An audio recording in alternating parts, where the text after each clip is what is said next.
Hey, hello. Welcome to episode number 89 of the People We Love podcast. I am Adam Choate. What's up?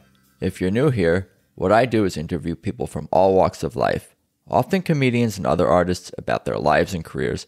It's a casual conversation, but I also ask everyone to highlight someone they love, someone who they admire, who influenced them, inspired them, or supported them. For more, check out peoplewelovepodcast.com. That's peoplewelovepodcast.com. And the Instagram handle is at peoplewelovepodcast, and I'm at Adam Choate on Instagram if you want to follow me as well. And please remember to tap subscribe or follow on whatever platform you listen to podcasts on. And yes, 5-star positive reviews on iTunes are definitely greatly appreciated and helpful too. So, today's guest is the Bay Area's own comedian Stuart Thompson. A rambunctious toddler, he was a good student throughout school, even though he was a procrastinator. In his teens, he started to DVR SNL and Conan and grew a passion for comedy. At UC Berkeley, he started hitting the open mics, and after college made the journey to LA. But along the way, Stuart recalls the love and support of his family, especially from his grandparents, Brock and Ruth, and Sanford and Kate, who have always been a special part of his life. Let's just get started. Here's Stuart Thompson. So it's good to see you today, Stuart Thompson. Thank you for joining me on the Zoom here. Of course. Thanks for having me, Adam. How are you holding up during this super fun 2020 is what I ask everyone. It has, I think, like for many people, it's been kind of an up and down time for me. I've had some things that have been really positive for me in spite of everything. And I've had some things that have been not great that I've had to work through. And some of it's been personal and some of it's been from, outside forces. But today I'm doing all right. Yeah. So do you say like you're taking it day by day, minute by minute, or what is, do you have an approach to surviving in this crazy world we're living in? Sure. I have been making sure, I'm very grateful to be working. I want to make that clear. I think if you asked me and I wasn't working, like I just had no job and was like, either trying to live off of unemployment or trying to make, a comedy career work during this time, I would probably think that I would be much more tense and a lot less optimistic about the future. But I've been grateful to work and make a steady living, so it's kind of made other things a lot more comfortable. I don't think money buys happiness or anything like that, but I will say money does make certain things easier to go through. Sure. And I think pandemic quarantining would count as one of those things. So I'm getting by, and you asked me what has helped me get through it.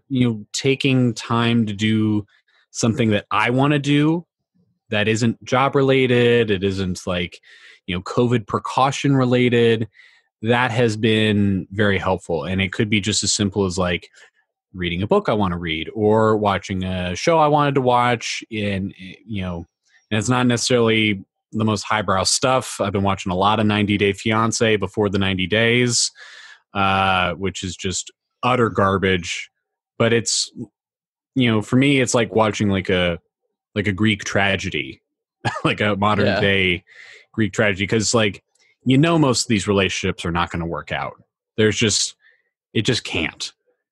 And then I also like every day I write like a gratitude list that I send to a couple people. You do, because that's something most people do, including myself, just think about doing or talk about doing. But you actually do it every day? Yeah, I've been doing. I mean, I miss a day sometimes, but I do it 5 or 6 days a week. Wow! And I've been doing it since I think it helped that I started doing it before COVID came to America, but I've been doing it for maybe a year, maybe longer. And I come up with a handful of things that I'm happy for, and sometimes they're just like real basic things, and sometimes they're real specific things. But I think that helps frame my mind at the beginning of the day more positively. Dude, there's something definitely to that. It's like it affects your physiology and all this stuff and especially to write it, something to get it, about getting it out of your head and on paper or whatever, just makes it reinforces it in your mind. Maybe is there something to that? Yeah, and it's just I think before I started writing gratitude lists, I was one of those people who I think I just took the things that were good in my life for granted. I took them as a given, right, and not as the luxury that they truly are. And I think I've had some experiences the last year or two that, in addition to COVID, that have kind of showed me that things could be different, and the way I live and the things that I get to enjoy, both material and ethereal, are not givens. Right. No, that's a good attitude. I have one more question about the gratitude list, and then we're going to get into your life. Do you, as many as you want. I'm interested. Do you have any parameters or rules or guidelines for the specific list? Can you write the same thing every day? Do there repeats, or do you? Obviously, you seem to do it 5-6 times a week, which is great.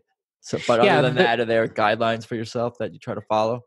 There's bound to be repeats. I've been doing some personal recovery work for almost 2 years. So I typically come up with 12 things that I'm grateful for every day. That's usually what the number that I go with. And there's bound to be repeats. There's no way I can, not come up with like 12 new things every day. Right. I suppose I could, but it would get really specific. Like, I'm grateful for the minerals in the dirt that allows plants to grow.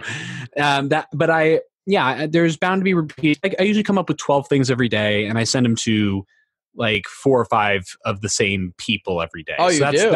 Wow. Yeah. I send it to my girlfriend. I send it to my roommate. I send it to 3 other friends. So it's like a nice thing that we get to do and share back and forth. And do they send gratitude lists also? Not all of them do, but most of them do. And some of them forget, from day to day. But for the most part, I get 3 or 4 gratitude lists from other people, and it gives me a little bit of perspective of like, okay, this is how this person is seeing their world.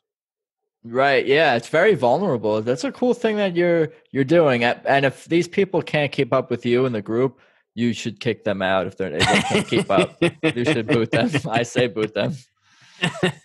Yeah. I mean, well, some people, there's one person in the group who I think just likes hearing that other people are grateful for things. That's a step in the right direction. Yeah, I guess. And I think that that's what that person gets out of it. And, so I just keep sending them, and I usually ask the person, it's like, hey, I do this thing. You seem to be in a place where you might want to hear that kind of thing, or have that, have that idea of gratitude in your life. Would you like me to send one of these? And if they want to, then I send them. And if they don't, then no big deal.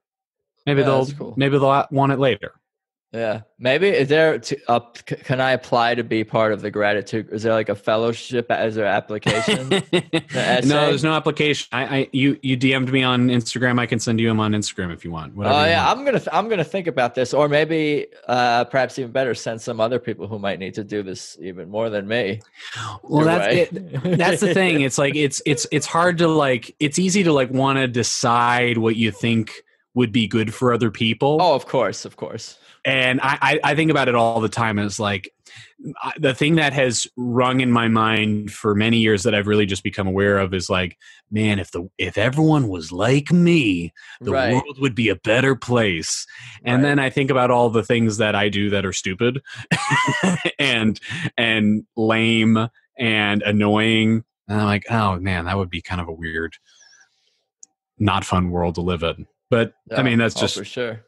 But that's why it's great that we're all different. But yeah, if you want me to send you one, I'll gladly send you one. Yeah, maybe I'll send you my list blindly.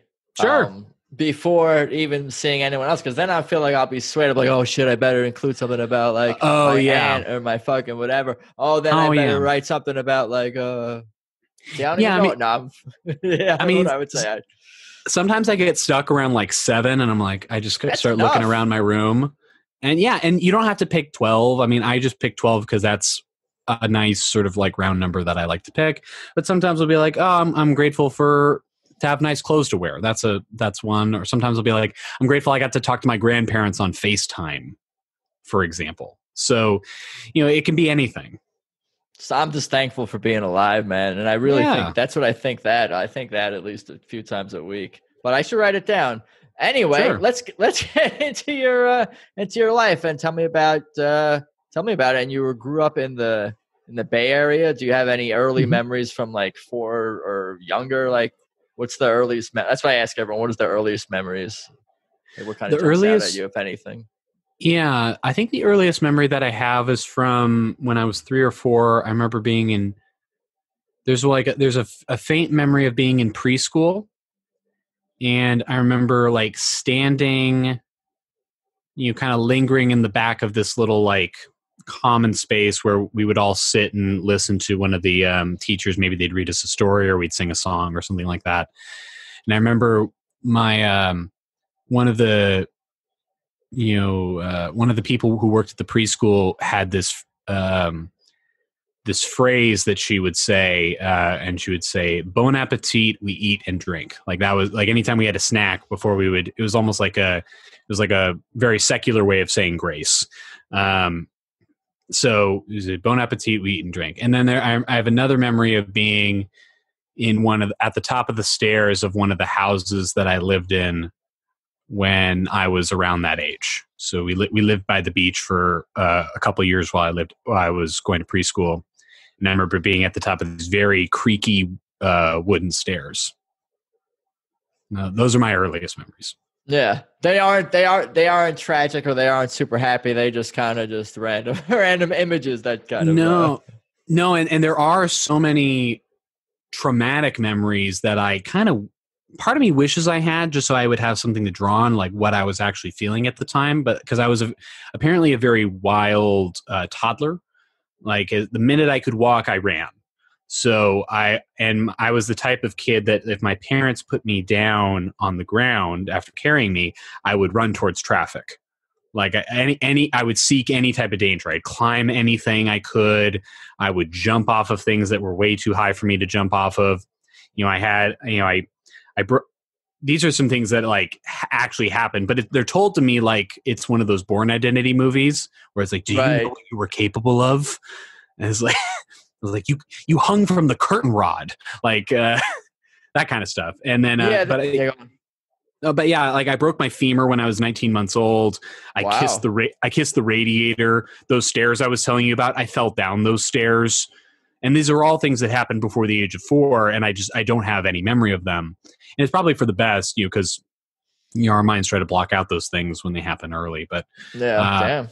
Yeah, but I threw a rock at my mom. Like I did awful things for myself and for other people around me. That's because I just didn't know any better, and I had this energy that couldn't be contained. And then it all went away.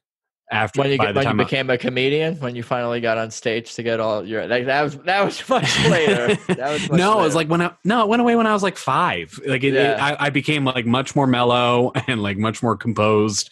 I had like the first few years I just had to like get a bunch of energy out. Development. You were still some kind of part of your development. I guess so. Yeah. Kids do crazy things. They get into accidents. That's why you got to put the plastic thing or whatever over the outlet so they can't stick a fork in there or whatever. That's fair. Yeah. Were you a wild toddler? Not that I recall. No, I kind of just liked eating and sleeping mostly. Maybe that was a baby, but I was probably not overly rambunctious. You knew what you had. You had it good. Why mess with it? Right. Well, tell me more about how you evolved as a person when you became went from 4 to 5 and the mellow you came out. What were you like in elementary school? I was pretty shy for the most part in school. Like I had a couple friends, and I'm trying to remember. I do remember that school. My mind used to wander a lot. Like I had a very vivid imagination, and I like to doodle. I like to draw. I'm mostly animals. I would draw animals because I like the animal shows. and I would try to draw the animals that I saw in books. And I got pretty good at drawing certain animals. I had the basics down, but my mind would wander, and I wouldn't pay attention a lot in class. And I remember we had like some standardized tests in second grade. That was like the first year they had it, and there was a listening comprehension part. And I think I scored very, very low on that, but I scored very high on everything else. And so it kind of got instilled in me that I had to pay attention if I was also going to succeed in school.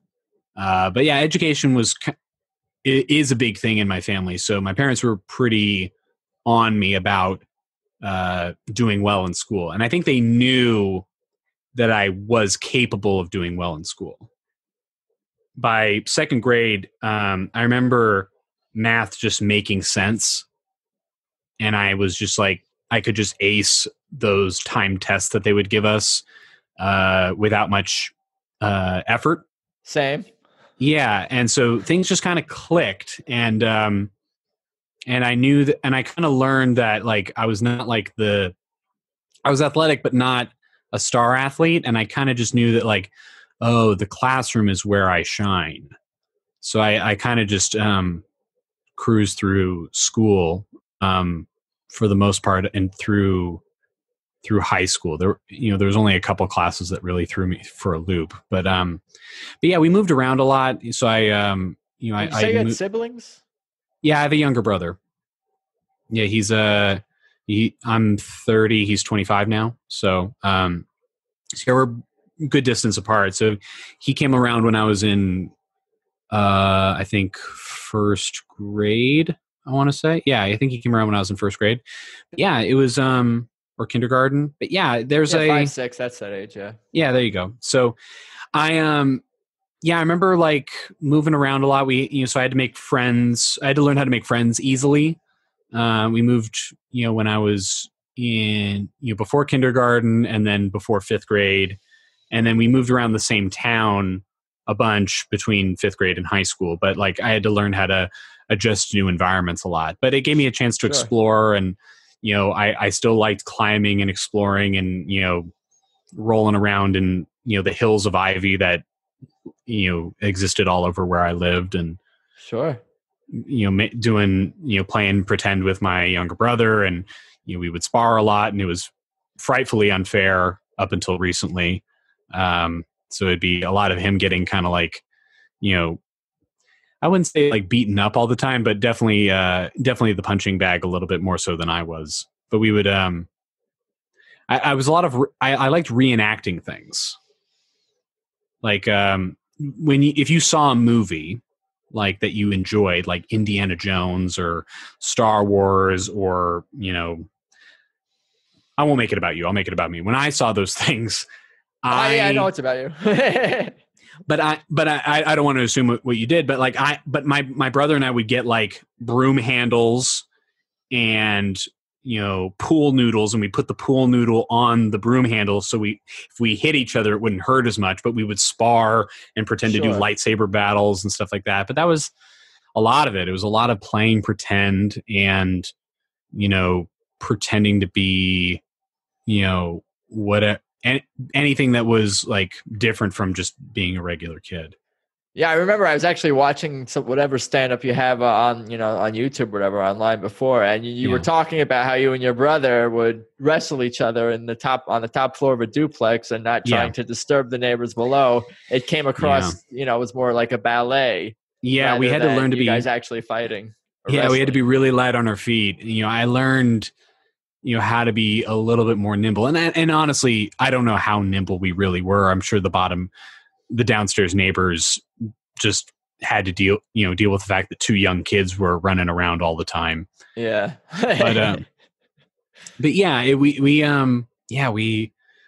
have adventures. I lived my life, I tried to live my life to the level of Calvin and Hobbes that I could. That was the pinnacle. It's like riding a wagon down a ridiculously crazy hill was, that was the pinnacle of living. Were your grandparents a big part of your childhood? Because you did mention to me before we started recording that they seem to have a big influence on you. Yeah, they were around. I was lucky to have I'm lucky to have my, two of my grandparents still around now. I recently lost one of my grandmas this past summer. Oh, I'm sorry. No, thank you. I appreciate it. She lived a great life. She was not healthy for a while, and she's not in pain anymore. So that's how I try to frame it. But that's the right way. I think I agree. I mean, who knows? I mean, there's so many ways to grieve, and there's some days where I feel lower than others. But I'm grateful that I got to talk with her a lot during this past spring and summer.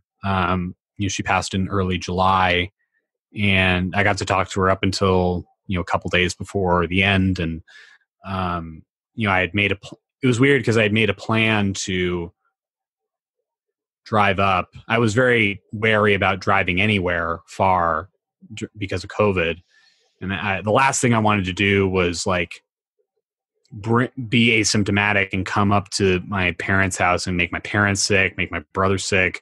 Yeah. Make my grandma even sicker than she already was because she was dealing with a respiratory thing that wasn't COVID. How old was she? She was 86. Oh, wow. Yeah. And she lived a pretty great life, all things considered. She beat breast cancer. She was a tough lady. She lived alone for 20 years after my grandpa died. And so, yeah, there was, she was a good lady, and she wasn't nice all the time. I thought that was kind of interesting. Like that's old school.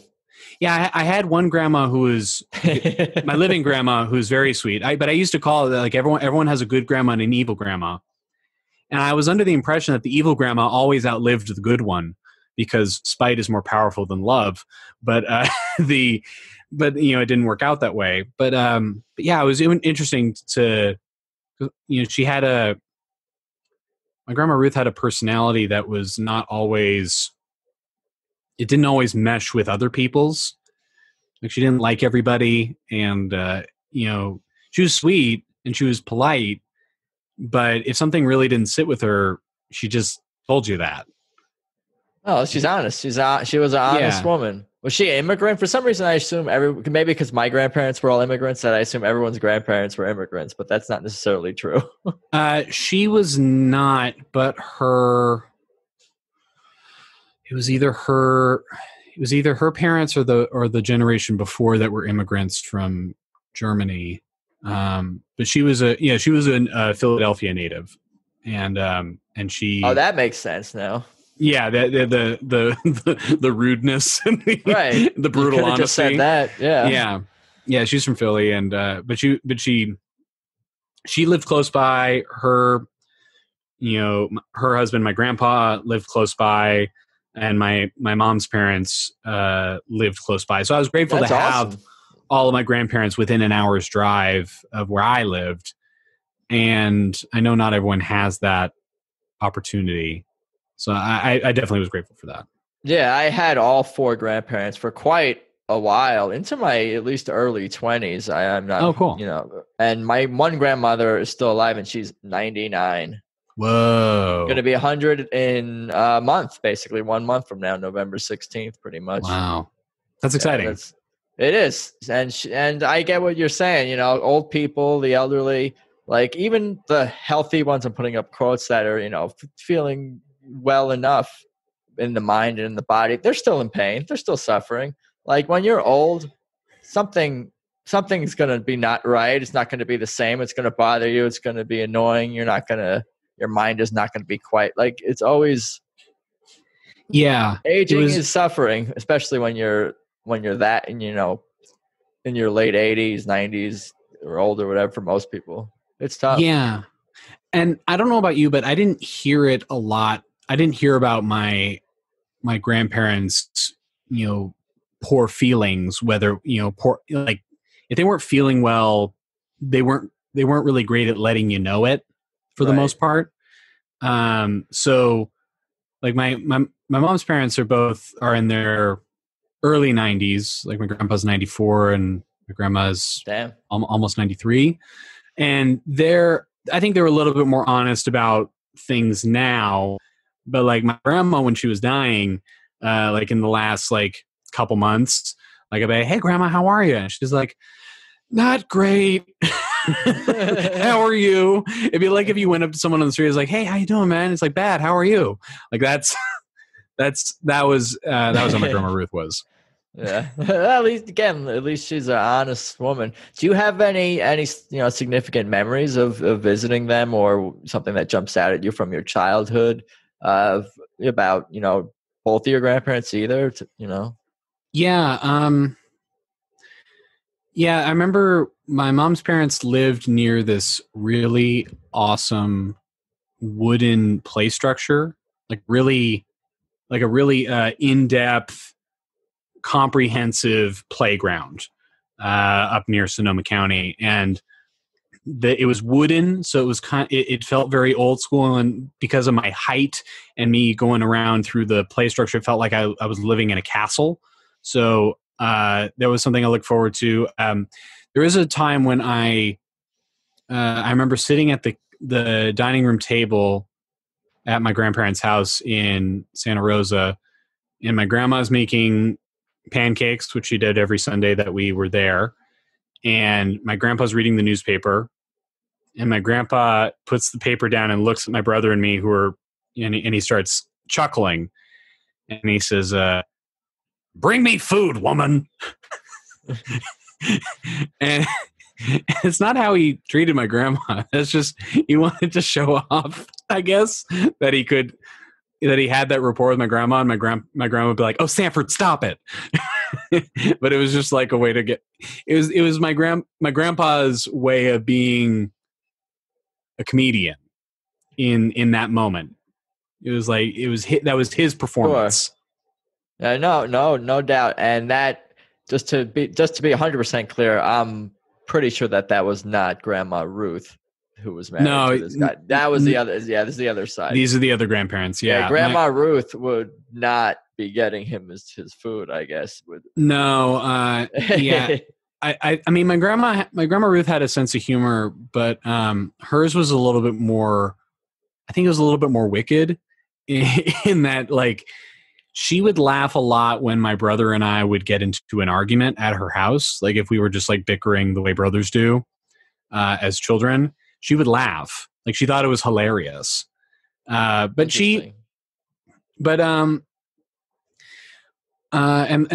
her husband, my grandpa Brock, was a really positive guy. He was just like always in a good mood.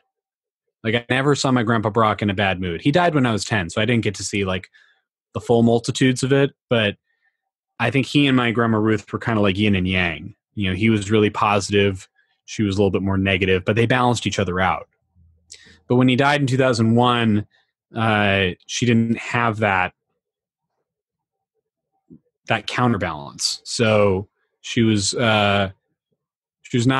She was good. She was good to be around, but she was not in great spirits. Justifiably so. She lost her partner of decades, but she was depressed for a long time, and then, sure.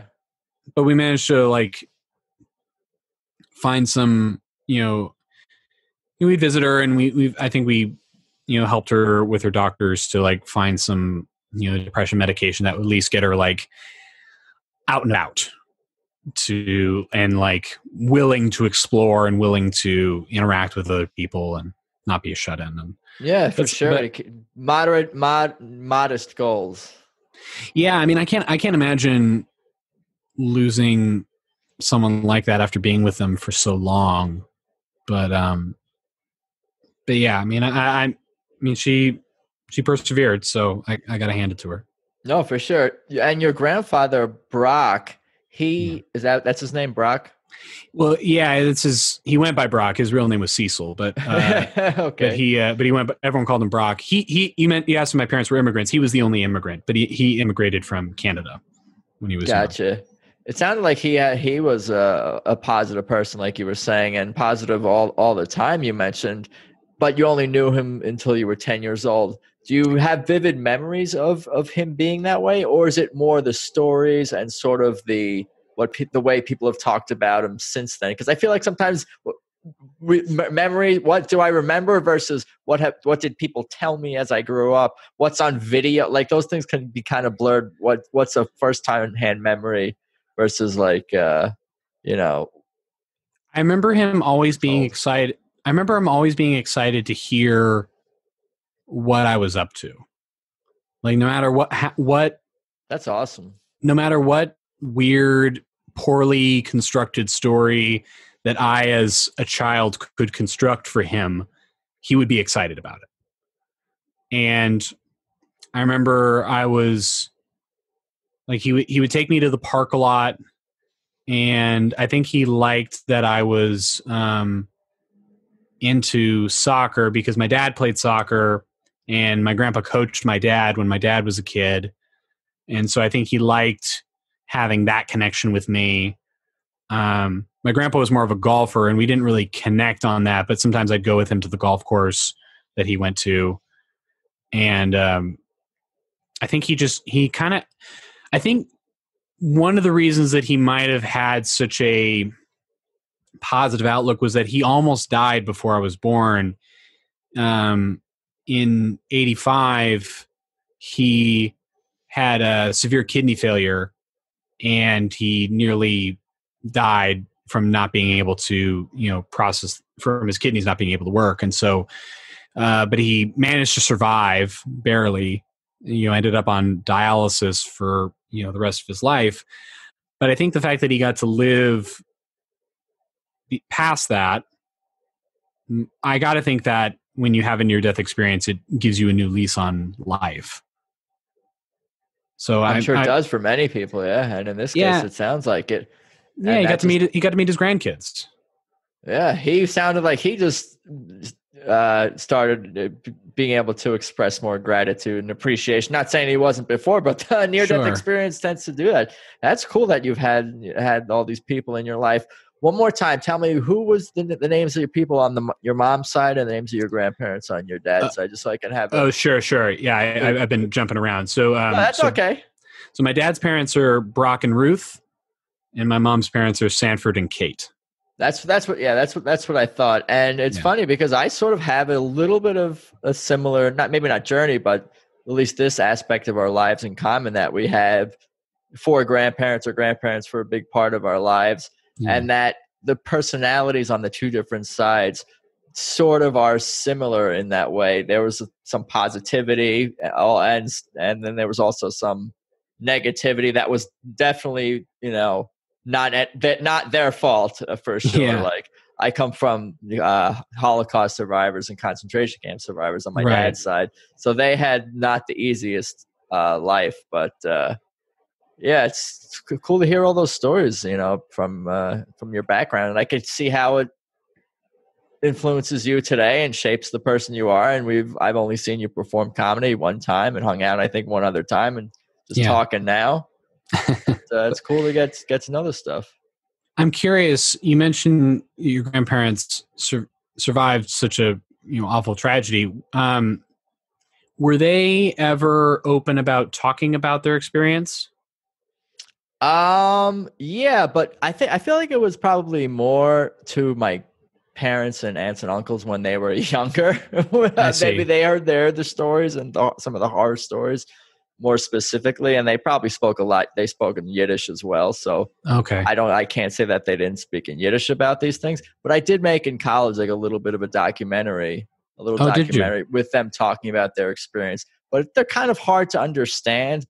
And it ends up being, and they don't get into anything really graphic, for the most part, some graphic things.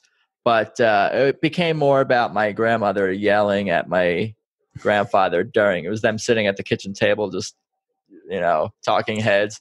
And it was more about her, giving him a hard time. That almost became what the documentary was about. That's fun. their long relationship. But tell me more about your life, and tell me more about like high school and what were you into? Was comedy on the horizon? What kind of kid were you at that point, teenager? Yeah, so my life was pretty structured. My parents were really strict about making sure that my grades were as high as they could be. How high were they? I was a straight A student. Oh, that's pretty high. Yeah, but I mean, again, like I mentioned earlier, my parents knew that from, I guess, the testing that I had early on, that like I could do that. They knew that that was within my wheelhouse. If they and they pushed it as well. Like I went to summer school for fun almost every summer. Wow. Like I didn't go to. I mean, I went to some camps, but it'd be like a soccer camp, for a couple hours during the day.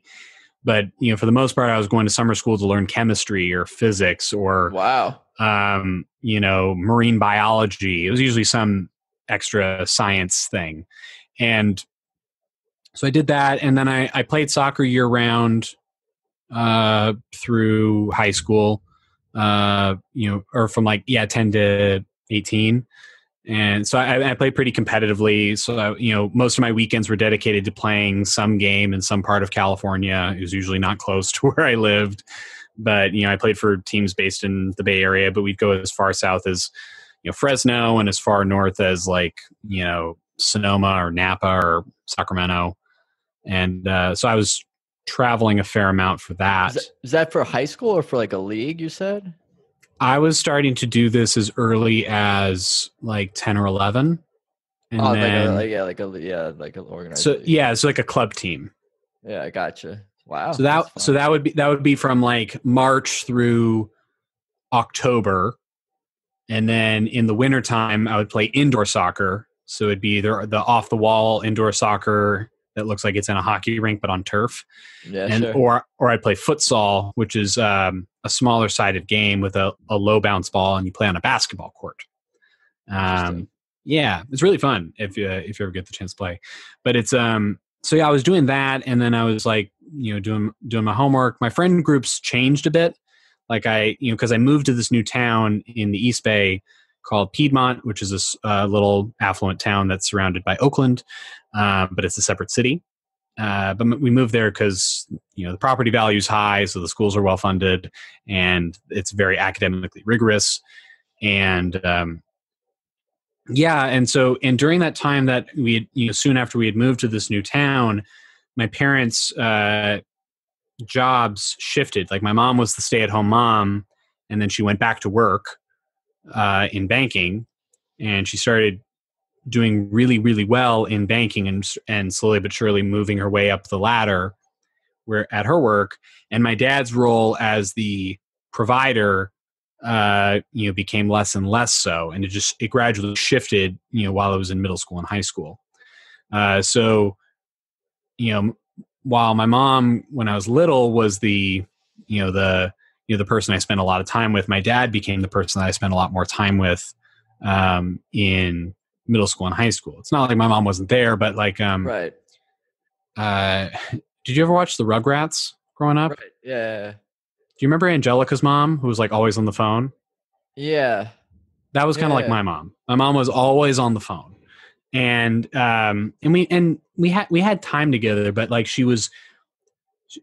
Some people find their calling in the priesthood or in comedy, and they feel like it's a higher calling. My mom had that, but with mortgage lending.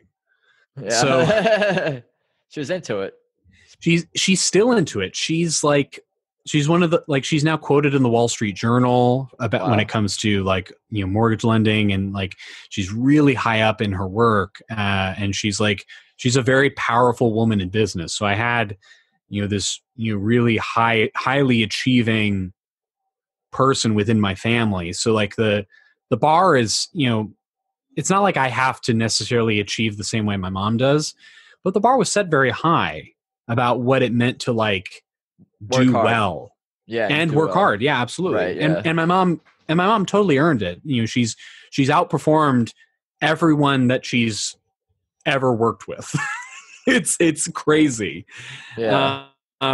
So that was that colored it to a degree. I mean, it allowed us to live better and better with each successive year. So while I was living in apartments when I was born, we lived in nicer and nicer houses as I moved towards college. Sure. And it allowed us to, it afforded us the ability to be able to travel to other countries and to other states, and go do college visits, and the concept like, well, if you want to go to this school, we can make this happen, but you still have to work very hard. And it kind of gave me this sense of drive because I knew I could achieve very well in school, so it made me feel like I could achieve in anything. Yeah. And you saw your mom make that journey as well. Like, yeah, from make something of herself. Yeah, from not working at all. Right. Yeah, she stopped working for when I was born. So she stopped working for 12 years. And then over the next 10 years became one of the more renowned people in her field. And I just, it's the only person that I can equate that to is like Rodney Dangerfield. Like that's the only person I can think of that has taken that much time off and was able to come back with resounding success. So, what a story. Yeah. And so yeah, it afforded us the ability to travel and live better, and I'm grateful for that. And but yeah, as far as comedy is concerned, I realized I was a pretty shy kid, and my friend groups changed, so I didn't feel like I had a lot of really close friends that were like I was around a lot. And I remember we got cable in 2002, so when I was in 6th grade, to watch the World Cup. My dad and I wanted to watch the World Cup at home, and it was in Korea and Japan, so the time difference was crazy. Like a night game over there was at 4 a.m. here in California. But we wanted to watch it, and we got cable for the first time, and with that cable package came HBO. And so I'm flipping through the channels on HBO, and I'm like, what's on this? I want to see what's available to watch. And I flipped to George Carlin. I flipped to one of his specials. And I could hear that he was talking about things that he cared about, and I could hear that people were laughing. But I barely registered that people were laughing. All I cared about watching George Carlin was that people were listening to what he had to say, and he was talking about exactly what he wanted to talk about. And that's kind of how I see, that's a big thing for me in comedy. Like I had heard, Bill Cosby albums growing up, Scandal noted, and I had heard my uncle read Dave Barry books to my cousins and me growing up. I'd read comic books like Calvin Hobbes, and my dad would read Dilbert to me, which I never really got at the time, but he would laugh at it. And so I always appreciated when people were laughing at something, because I had good storytellers in my family. All of my grandparents were good storytellers. Both my grandpas were especially funny storytellers. My grandpa Sanford was great at doing voices. And my grandpa Brock was good at a joke, like a quick one-liner joke. And it trickled down to the rest of my family. Everyone was kind of funny, or at least wanted to be funny and appreciated when other people were funny. So it kind of just clicked to me as like, it would be amazing to be able to do that. So I just started consuming comedy. I became this little comedy nerd at like 14. And so I started, DVR was a thing as well. So I was able to DVR, episodes of Late Night with Conan O'Brien and Saturday Night Live. And so I had a friend who I sat next to every day in band class named Carlos Yang. And I say that because that's the funniest name I can think of. And and he was super funny. We were comedy nerd buddies. We both played the trumpet in band class, and we would talk about SNL that we had watched last week, and or what had happened on Conan the night before, and we'd reenact the sketches together and do voices. And in Spanish class, we would try to write sketches in Spanish to try to make our classmates laugh or make our teacher laugh. So my first foray into writing comedy was in Spanish. It wasn't even in English. So yeah, comedy really colored my my late middle school and high school experience, because being like the smart kid in the class doesn't really afford you a lot of cool points. It just it makes you kind of smarmy if you're not careful. Right. But since I didn't have to focus that much on school because school was easy for me, I could focus on getting my work done and then being funny. And the teachers couldn't do anything about it because I had completed my work.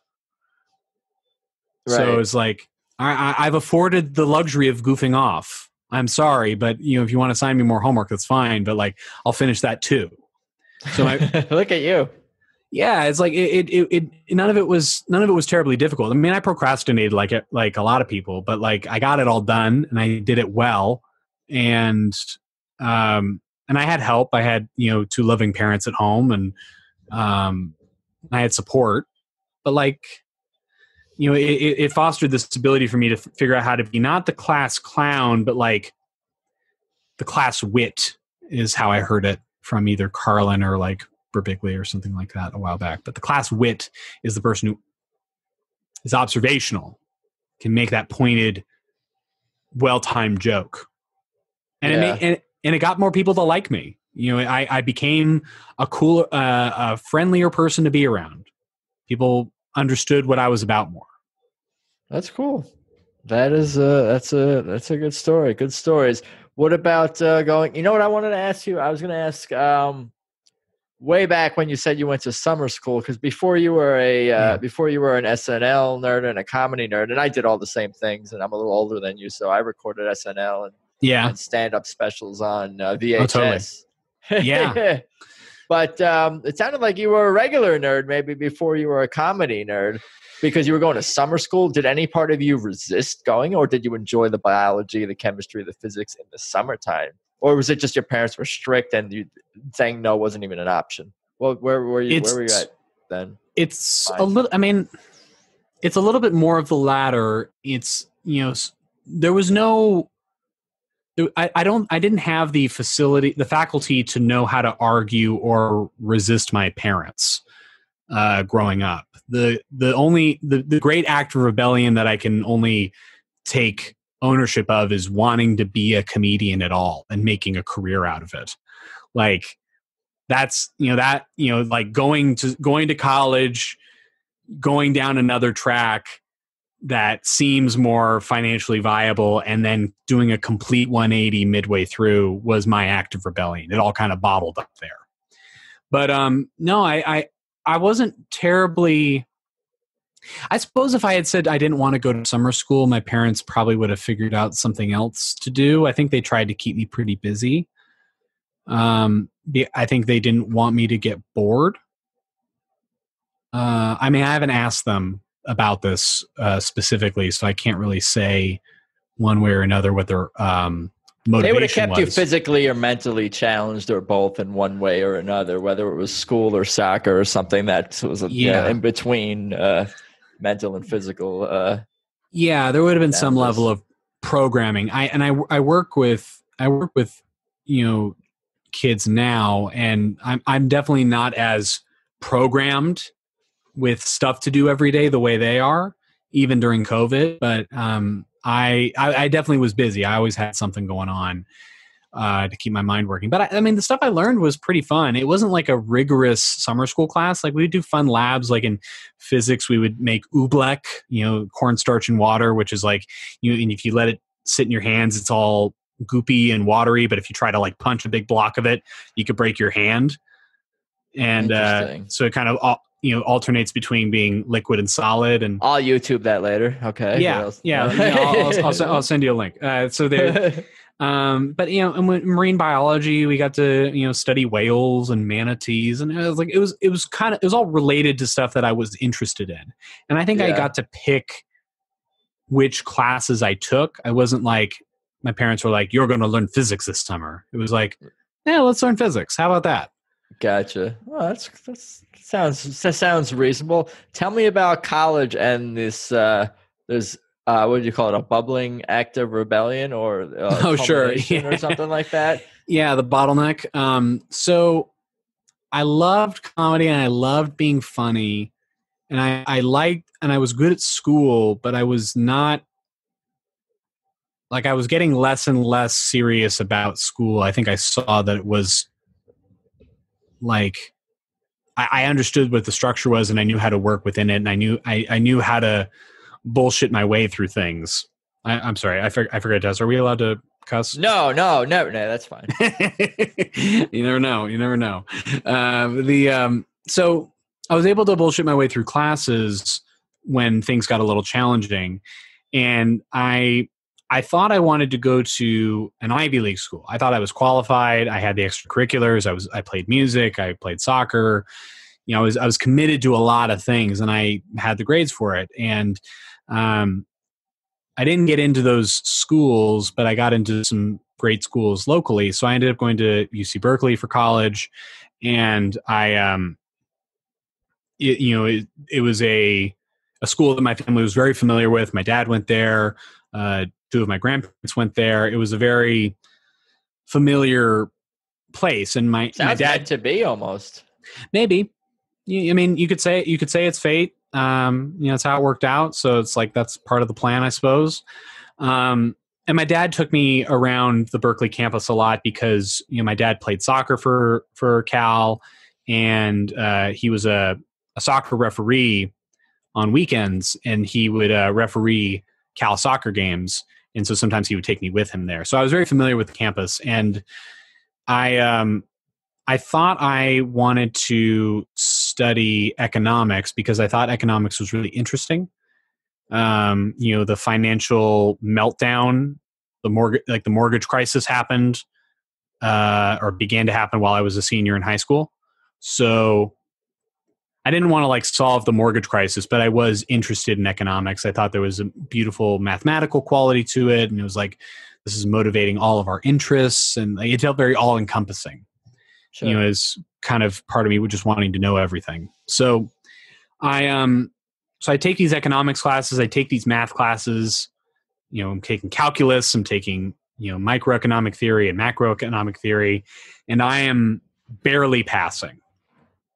I'm getting consistent B minuses, which at Berkeley was not cutting it. You had to apply to be an economics major once you were out the school. So if people, there was a cutoff. Not everyone could be an economics major. So I'm melting down, progressively over 3 semesters because the thing that I've planned out for my life to be isn't going to happen. Yeah, we think that when we're that young. Yeah, we think it's it's this or nothing. And I'd heard so many people say, what do you what you want to do? I'd heard that so much, but it never really rang clear to me. And so I started to think about that a little bit more. It's and I had joined the marching band, and I had joined a fraternity right when I started college. So I was involved in activities, and I was meeting people and trying to make my community close knit. And one of my fraternity brothers, after while we were hanging out, he said, "Hey, you're pretty funny. I'm thinking about trying comedy. Do you want to go to an open mic with me?" And I literally did not know that you could just go to an open mic and become a comedian. How come no comedians know this? Everyone I talk to, or so many, it seems be oh, I didn't even know that you could do that. I never heard of that. Well, whether you're from a small town or city or in between, a lot of people just are not aware of open mics. Well, I can't speak for everybody, but I can speak for me. No one in my family at the time was in entertainment or pursuing a career in entertainment. My cousin, I have an older cousin who is simultaneously pursuing a career as a guitarist, but that's still not that related to comedy. No. And he went to a music school, and he studied jazz, and he studied ethnomusicology, and he played in bands, and he was a very accomplished guitarist, and he played all day every day. He's played all day every day since he was 12. So he's fine-tuned his skill for 20 years. And I just like telling jokes and telling silly stories and doing funny voices, and I didn't really feel like there was an avenue for that. I didn't think regular right. There was no social media then either. That was as all-encompassing as social media is now. Yeah, and the behind the scenes aspect of comedy was barely a factor in the world of comedy. Like, Comedian with Jerry Seinfeld and Orny Adams had come out. The Comedians of Comedy was out. I'm referring to 2009 when I started comedy. And there were podcasts that were just starting to peek behind the curtain, but it was very, very new. And I listened to them. I listened to a few of them, and I got an idea, but I didn't quite get that you could just go to an open mic.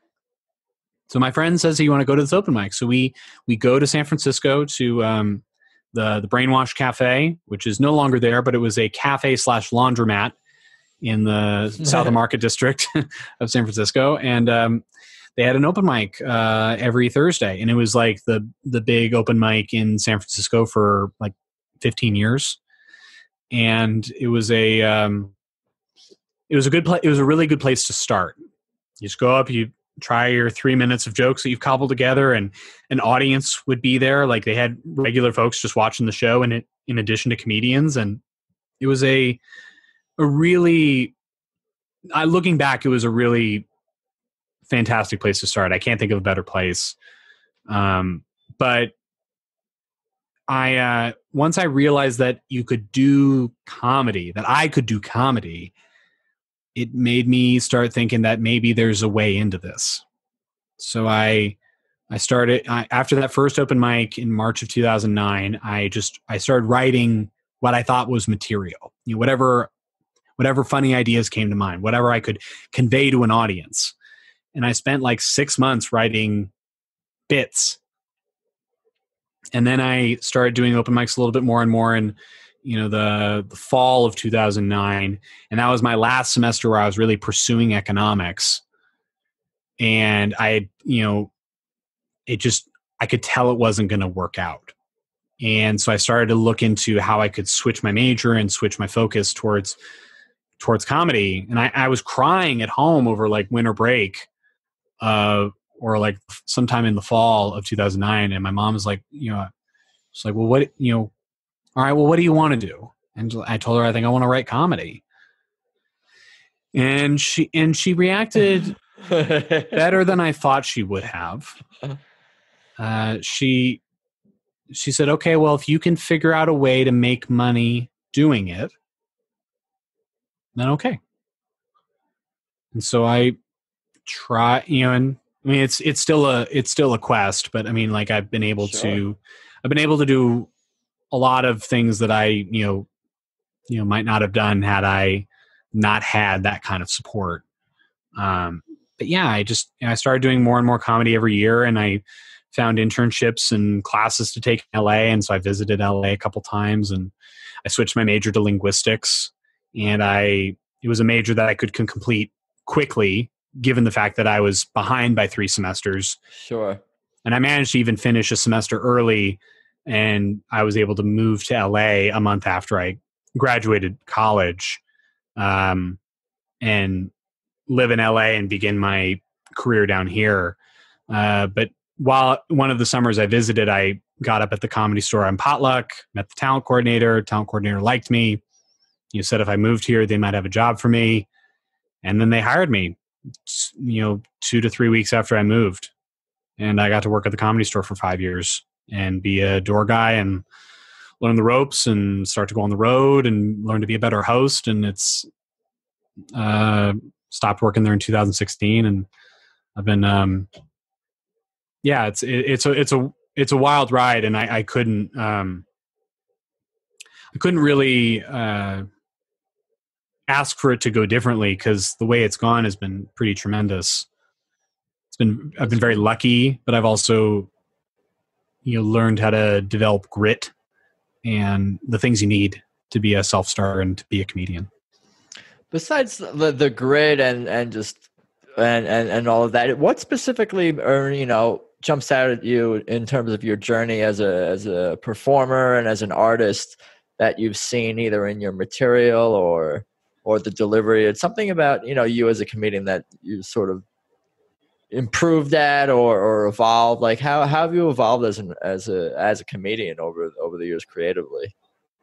I mean, it's astonishing. There's so many facets to being a good comedian. There's not one way to be a good comedian, because that's why there's so many different types of comedians. There's so few rules, and there's so few. Be funny. Yeah, it's just be funny. That it is all it is. You don't even have to say words if you don't want to. You could do just about anything. And I've learned how to utilize certain talents that I have to my advantage. And I've learned to not get caught up in small things and not get thrown as much by rejection. Right.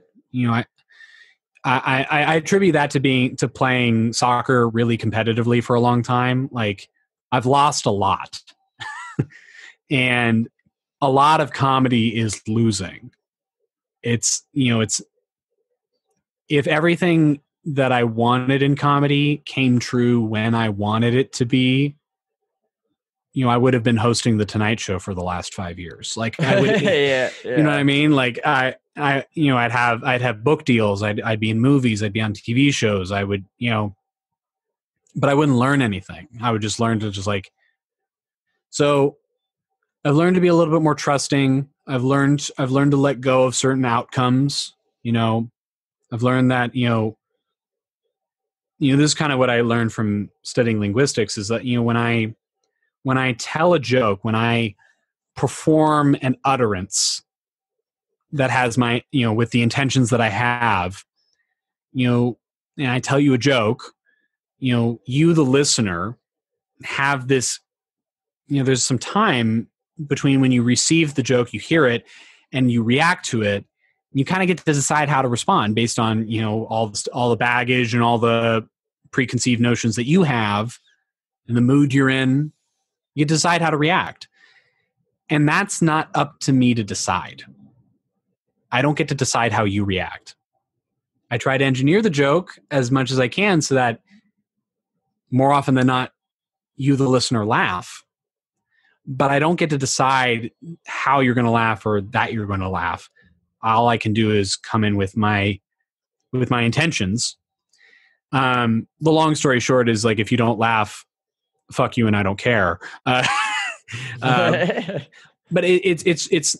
it's letting go of that, and letting go of the idea that things are going to go a certain way, and if things don't go my way, I don't throw a fit. If someone heckles, it doesn't bother me as much anymore. Like, I don't want it. But if someone heckles, I'm less like, hey, you're the worst person ever. It's more like, oh, you want attention. So what makes you interesting? It's turning resentment into curiosity. Interesting. Yeah, that's cool. And I've learned how to be a better host. I love hosting. I think hosting is an undervalued talent, and I think it's pivotal to a show's success. Talking about hosting a comedy show, hosting anything really, but like hosting anything. Yeah, I think a bad host can ruin a show, and a great host is sometimes not noticed. How am I doing? You're doing great. Oh, thank you. You got questions. You're prepared. You're engaged. You're killing it. I did. And it doesn't seem like that's a lot, but it is. And we don't see it until we see bad hosting. That's the only pet peeve I really have in comedy, is bad hosting. Joke doesn't go well. Okay, try to write it better next time, or try it again tomorrow night. Bad hosting still feels insulting to me, because I know what it takes to be an adequate host, and it's not very much. And to be a good host takes just a little bit more. Yeah, it's almost an etiquette thing to some degree, is it not? Yeah, it feels rude when a show is. Yeah, it feels rude when a show is hosted poorly. And we've seen great hosts. I mean, the best host in Los Angeles is Fraser Smith. Have you seen Fraser Smith? I don't believe so. So I don't want to say if we get to go back to comedy the way we used to, but when we get to go back to comedy the way we used to. There you go. Thank you. If you're able to go to the Comedy Store on a Monday night, so there's 3 hosts over the course of the Monday potluck night. So there's the new talent night part where it's like open micers, and then there's people who are trying to get past, friends and family. So that's hosted by one person. And then the second part is hosted by Fraser Smith. Fraser Smith's a radio show host on KLOS. He's been a radio show DJ for decades. Like my mom grew up listening to Fraser Smith on the radio. And, some people, say that Fraser Smith coined the phrase party animal. He was kind of like a shocking, funny DJ on the radio before Howard Stern, before Don Imus. He was a pioneer in that respect. And he's a phenomenal host. And some people think his jokes are corny, but he trains the audience when to laugh. And you get what you get with his rhythm. And it's brilliant. I highly recommend you see him. So I learned from people like him. I learned from other good hosts of the Comedy Store, people like Willie Hunter, and I learned from Tony Hinchcliffe, and I learned from Rick Ingram and, David Taylor and Jade Cotta-Preta, who hosts The Soup now. Like I learned so many great tricks and talents from good hosts. That's the thing that I probably grown in the most. And because that's the first type of work that, comedians do on the road is hosting. If you want to go on the road and you have no TV credits, you're probably going to be hosting or featuring. And, in England and Canada and other parts of the world, the host is the best comedian. The best comedian is hosting, and they're showing you their friends. You see, there's logic to that. I follow that. They're also on stage at kind of perhaps the most, unless there's a featuring person that's on longer, right? Yeah. Yeah, you see it with urban shows as well. Like the host is like the main act, and they're showing you their friends.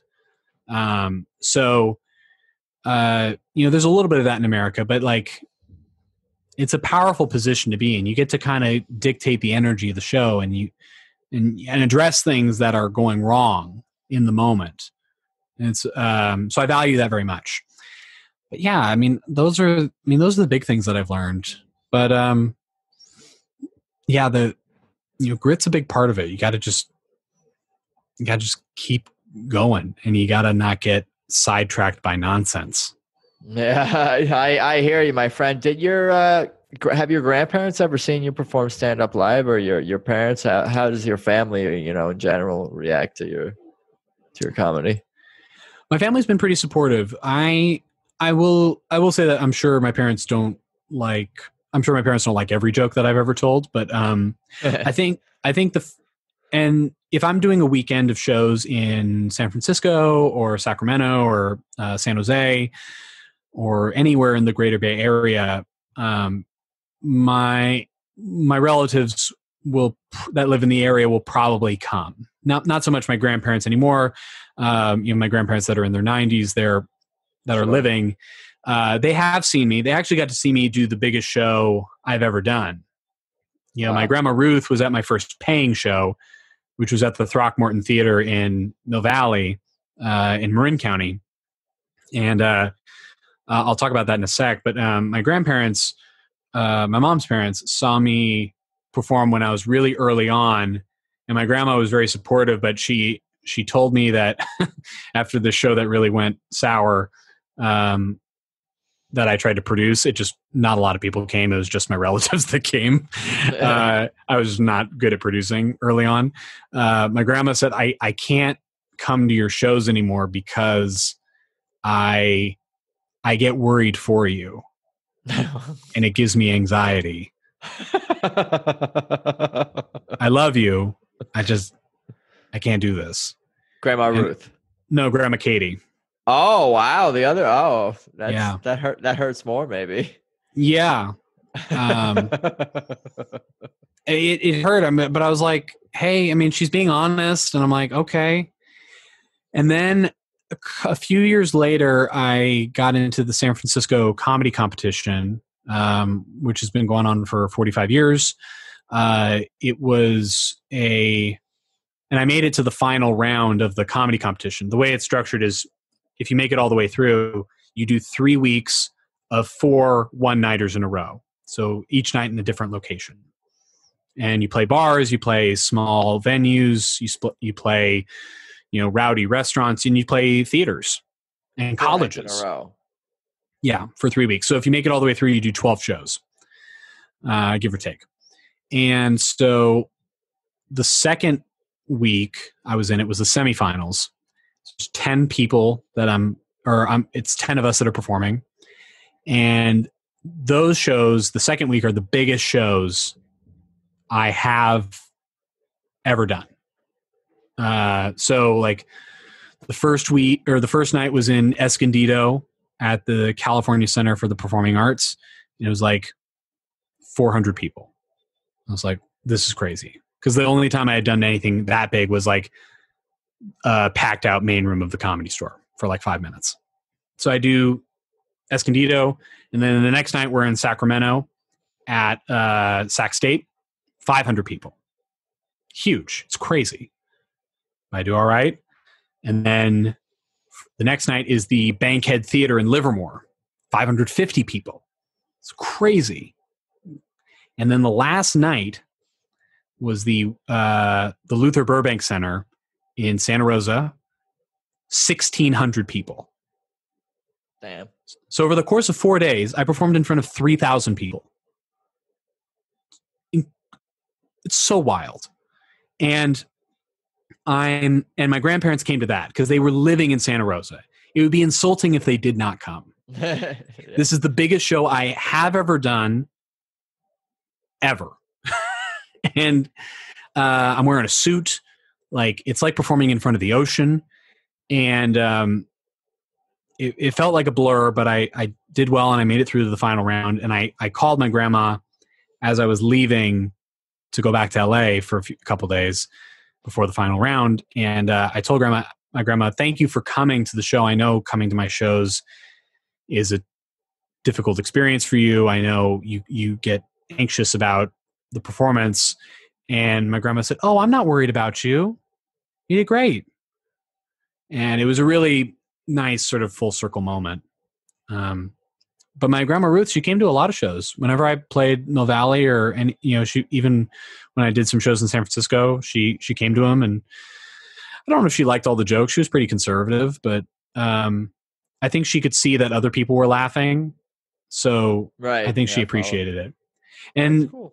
In the last weeks before she died, I got to sort of explain to her and articulate the experience of like the idea that something that I came up with connected with other people. That epiphanal moment of like, I thought this, and now I'm getting paid to tell this to strangers. Like from conception to performance, that it, and the working of it, because my grandma was a sewer. She could sew really well. She could needlepoint, and she worked on projects, and she worked at things. So I was able to connect with her on that in those last, few weeks before she died. And she's like, yeah, I get that. So it was a really nice moment to like get to commune with both of my grandmas at different times about why I love this. Because it's so far off from their understanding of how people live. And, but yeah, they're both proud, and, they, my grandma who's still alive, Katie, she's like, oh, it's so exciting what you're doing. Now she comes around.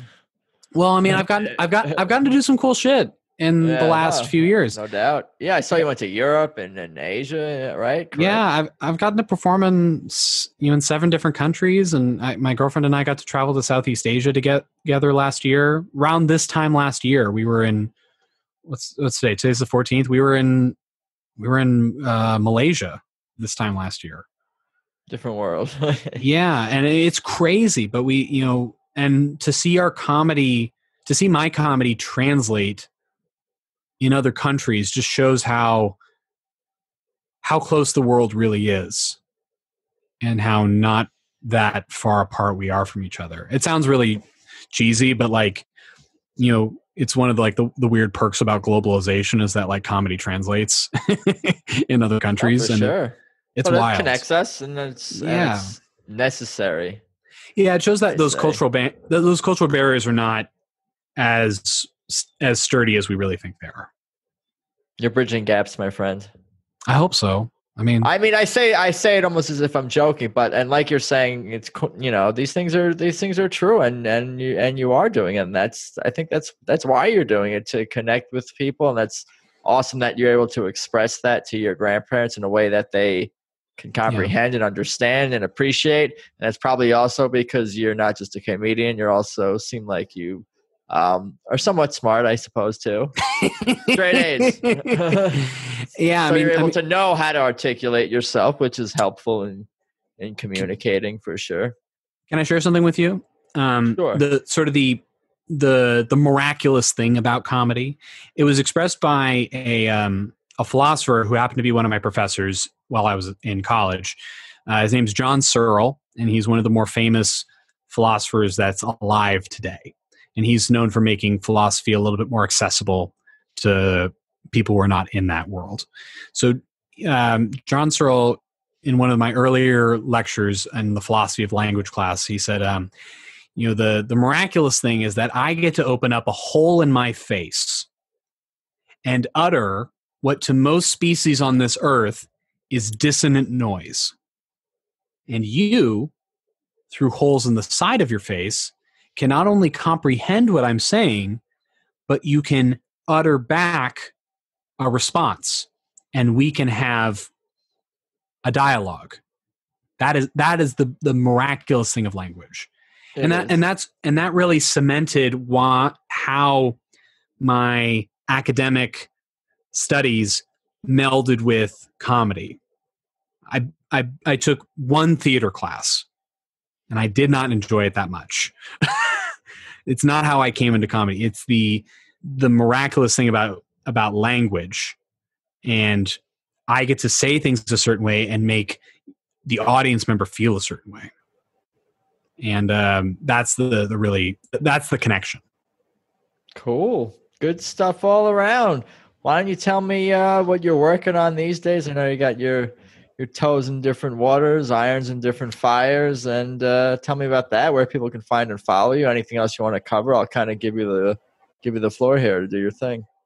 Thank you. And thank you so much for having me, by the way. This is really, really lovely, and I appreciate you taking the time. So if people want to follow me on the social media or go to my website, I'm at Stuart B. Thompson on Twitter, Instagram, and TikTok. My Facebook fan page is at Stuart Thompson Comedy. And my website is stuartthompsoncomedy.com. They can check that for dates when live comedy shows come back. But yeah, I have an album out. I released an album during the quarantine. I had recorded an album about a month before lockdown went into effect in California. So my album's called Dandy Man. It's my first comedy album, and people can. Congratulations on that. Thank you so much. It debuted in the top 10 on iTunes, and it's available wherever people get their albums. And people can also listen to my podcast that I do with my buddy Luke Schwartz. And it's called The Late Night Podcast with Stuart and Luke. That's L8. And we're at the L8 Night Show on Twitter and Instagram. So if people want to get episode updates, we're doing that. Cool. Exciting times. And at least in that regard, in a positive sense, for sure.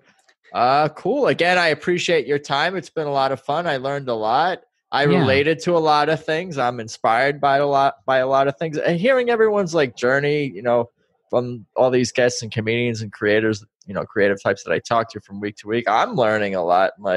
It's inspiring to me to hear these stories of trials and tribulations, not just from your lives, but from grandparents and other people that you guys have known in your lives. It's been fun. Yeah, thank you, Adam. I really appreciate it. And hopefully the next time I see you is in person. Yeah, hopefully get out on the stage soon. I'll see you up there. But again, I appreciate it, and I'll let you enjoy the rest of your evening. Yeah, you too, man. Thank you. You got it. Good night. So there you have it, my conversation with Stuart Thompson. That was fun. I could really relate to a lot of his story, especially the having lots of grandparents around stuff. Maybe I ought to get into the mortgage lending business, though, and get out of this podcasting business. For real, though, I thank Stuart again for his time. And for everything about this show, of course, head to peoplewelovepodcast.com. And I think that's about all I got for today. I appreciate you guys listening. Thanks as always, and let's talk soon. Peace.